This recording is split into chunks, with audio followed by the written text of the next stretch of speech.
Welcome to the Korea Pro podcast. I'm your host, Chungmin Kim, the editorial director of Korea Pro. And I'm John Lee, the editor of Korea Pro. Join us for a weekly 15-minute conversation as we dive into the most pressing stories shaping South Korea and dissect the most complicated ones for you. From politics to culture, technology to society, we've got you covered. So stay ahead of the curve and never be sidelined again. So get ready for a fresh perspective on South Korea's news. This is the Korea Pro podcast. Hello, listeners, and welcome back to another episode of the Korea Pro podcast. It is now Thursday. It is March 13th. It is a little past 6:30 in the evening today. Chungmin could not join us because she's too cool for us kids now. And so it's just me and Joon Ha at the studio today. But as usual, there's never a boring day here in Korea, and we have quite a few things to discuss. Yeah, so the U.S. Department of Energy, they designated, or they are reviewing the possibility of designating South Korea as a sensitive country, according to Seoul's foreign minister. Can you tell us a little more about that? Yeah, so the foreign minister, Jae-hae, said that there was no confirmation, there was no message from the U.S. government, that he got this from unofficial sources, that the U.S. is considering its review process of putting South Korea on the list of sensitive countries. Now, the U.S. has several countries on that list. Those countries would be like Russia, China, Syria, North Korea, all those usual countries that America has traditionally not all that been friendly with. But South Korea is a U.S. ally. And this would be the first time since the alliance was established that the U.S. would put South Korea under this designation. Even during the 1970s, when South Korea was caught trying to develop nuclear weapons, South Korea never ended up on that list. But now, apparently, there are some review processes going on within the U.S. trying to list South Korea right in that category. So just talking about the timing of this, right? So it puts the designation of putting it into sensitive countries would put it on the same level as, let's say, China, Russia, South Korea's neighbor, North Korea, and Iran. Yeah, now, to be fair, that list is a bit nuanced. Some of those countries are considered strategic threats to the U.S., like Russia and China. Some of those countries are listed there because of their links to terrorism, like Cuba. And so there are different sorts of categories, and perhaps if South Korea is put on the list, they might have a new category for it. But regardless, what would end up happening is that if South Korea ends up on that list, there would be a lot of restrictions that are going to be placed on South Korean citizens when they want to, say, cooperate with a U.S. university or a national laboratory. This might have implications for semiconductor cooperation, AI cooperation. It would not be a very good look, and it won't cancel or nix these kinds of cooperations, but it would make them much more difficult to pursue. And that goes the same for defense companies as well, right? The same thing, exactly. Missile defense being one of them as well. And so there is some speculation going on that this might be another real hardball attempt by Washington to tie security and trade. This would be a very good way to shake down South Korea. Hey, we're going to put you on this list. What are you going to offer us and for you to not be on that list, sort of thing? So there is that potential angle. But at the same time, we also have to consider that the foreign minister, while he was in Munich, mentioned that nuclear weapons are not off the table. And this comment might have also rung some bells in the Department of Energy. And so if this is true, the DOE would be doing its job that it was designed to do. But we're not quite sure just what's going on within the U.S. because everything in there is so chaotic at the moment. Yes. Donald Trump is saying one thing, Elon Musk is saying another, various other departments with their own agendas are saying different things. And so apparently the South Koreans sent a message to the U.S. government saying that they're concerned about this, but there's no real official movements that have been made public so far. Right. So Choe is kind of siding with the conservative factions of this country. So let's say that the liberal factions of this country would take power if there is a presidential election in the next couple of months. What would be the reaction of the liberal government to these sensitive issue? Well, that's really the crux of it. If this really is about fears about South Korea trying to get a nuclear weapon, then if the next president is let's say his name, Lee Jae-myung, he can very easily go to Washington and say, hey, we have no intention whatsoever to develop nuclear weapons. None whatsoever. We are going to recommit ourselves to the non-proliferation treaty. And if that's all that it takes and South Korea is off that list and this whole review process for South Korea is canceled, then Lee Jae-myung can come home and say, all right, I took care of it. We are not on that list. Trade will go on as usual. And Lee Jae-myung can be the hero. But if the U.S. goal is not actually based on real nuclear proliferation concerns, but is actually using this as trade, that will put Lee Jae-myung in a very tough spot. That would mean that South Korea, under his government, would need to make a lot of trade concessions.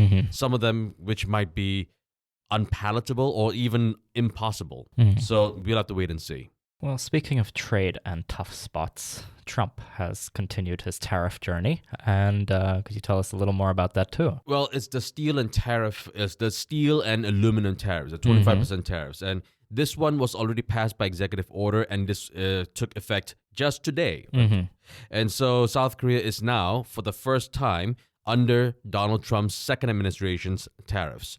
And so steel, aluminum exports to the U.S. have gotten a bit more expensive. Now, of course, tariffs don't quite work the way Donald Trump wants them to work. South Korea is not paying for them. U.S. consumers are, which makes South Korean steel more expensive for American consumers.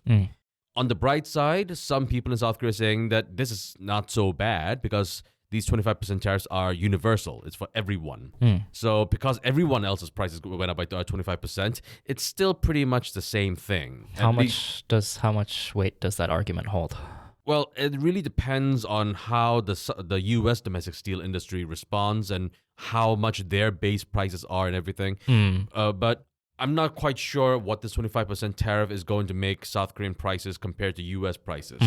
Will it make South Korean prices more expensive, or will it be on par? I'm not quite sure.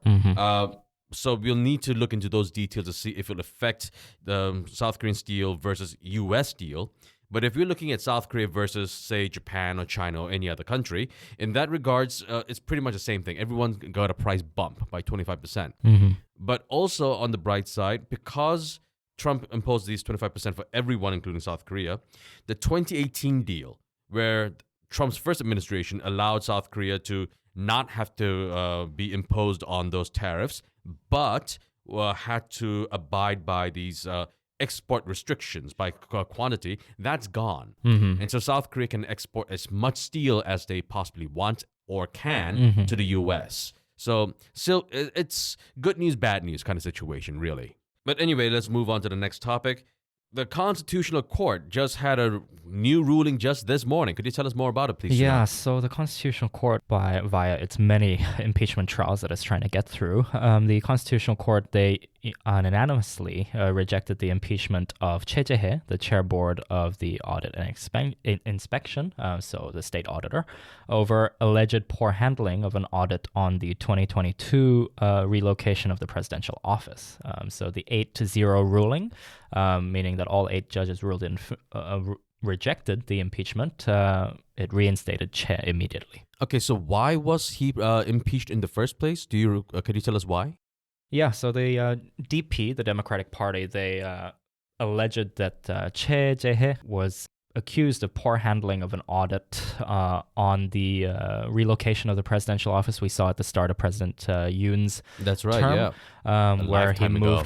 Where he moved from the Blue House in Jongno all the way to the Yongsan, the presidential office that was originally the Defense Ministry building. And the Defense Ministry was, at the time, accused of being sloppy in terms of moving government secrets. The confidentiality of those documents were put into question. And the audit that took place, I think it was a couple years ago, a year after Yoon took office. I think that's when the audit took place.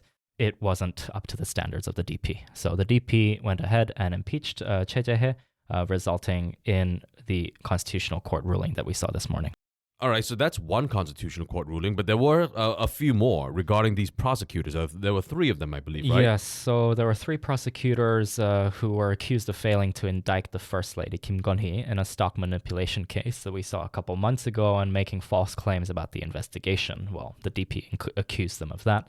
And it was Lee Chang-soo, Cho Sang-won, and Choi Jae-hoon who were accused of these deeds. The court also dismissed the impeachment motions for all 3 prosecutors, immediately saying that there was no abuse of authority or misconduct within the investigations towards the First Lady, and reinstating them immediately. Okay, so the courts basically allowed all of these people to go right back to work, that impeachment was unjust. And now, of course, because we're talking about impeachment, we cannot not mention the elephant in the room, the potential impeachment ruling of the president. Now, we don't quite know for 100% certainty when that ruling will come out, probably next week.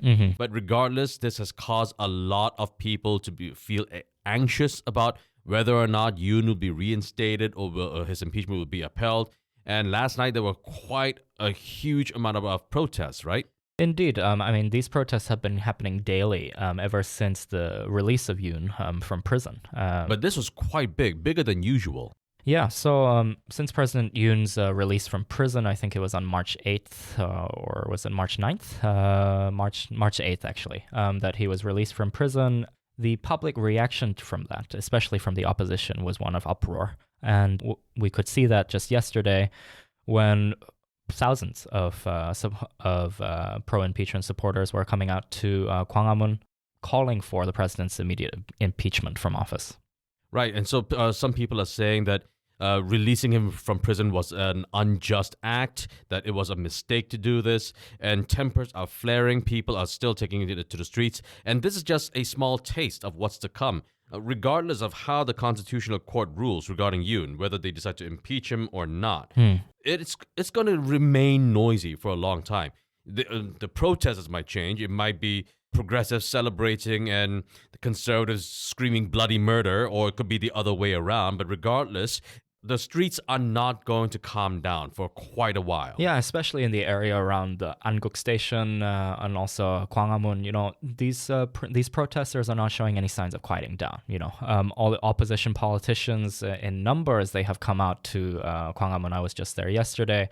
And a bunch of protest tents were out where opposition politicians were holding hunger strikes. And shaving their heads. And when you see that coming into play, especially from people who are legislators, who have been given the power from the people to make laws, it's something that's basically empowered their supporters to join in the fight. Sure, but we also have to point out that it is a bit performative when these lawmakers go into hunger strikes and shave their heads. Absolutely. We have to remember that this is still an election season. Looking to stay informed about South Korea's fast-evolving political, business and cultural landscape? Join us on Korea Pro, the go-to resource for in-depth analysis expertly curated by top-tier professionals. And now you can pick the membership level that best suits your needs, thanks to our new subscription packages. Starting at just $199 annually, you can access daily analysis and our weekly podcast. Or try our premium membership package, which offers additional perks such as executive briefings, monthly reports and forecasts, networking receptions and event opportunities, as well as much, much more. To find the best fit for you, just head to signup.koreapro.org and become a member today.